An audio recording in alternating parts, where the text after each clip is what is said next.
Walang kupas si Concepcion, kaya naman pala may inspirasyon sa court. Alley-oop sa tres men. Ngayon lang to nangyari. Gets in the lane, naglabas pa yung bola. Concepcion! Archie! What a shot! An alley-oop 3! Solid na panalo ng Pampanga laban sa Rizal. Huwag na tayo magpatumpik-tumpik pa. Play na natin ang highlights, mga idol. Starting unit practically the same for Coach Lav Rivera para naman dito sa Pampanga. Two guards stepping in off the bench.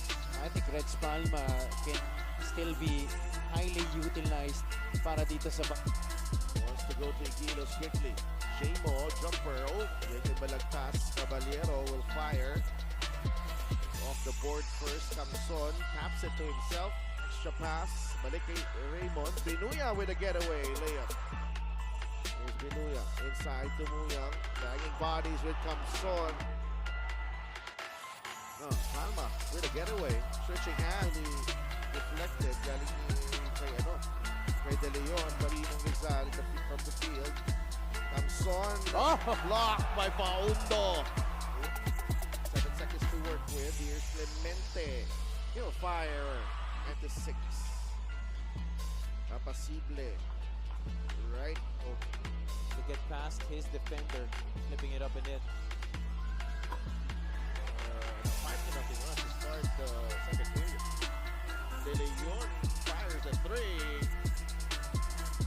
Really lost it. Pingoy fires a 3 and it's good. Golden Coolers, ibig sabihin talaga, lumalim sila dito. Oh, no doubt about that. Pingoy. De Leon wants it back.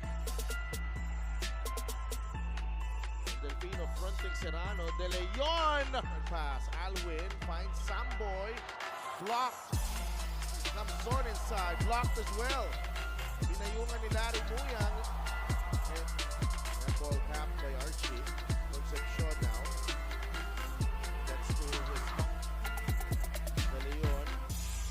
Sidestep 3. Oh my.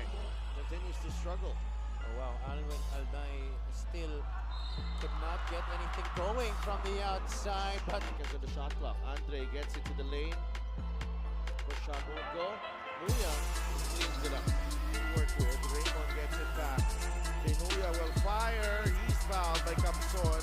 Binuya gets in the lane. Naglabas pa yung bola. Concepcion!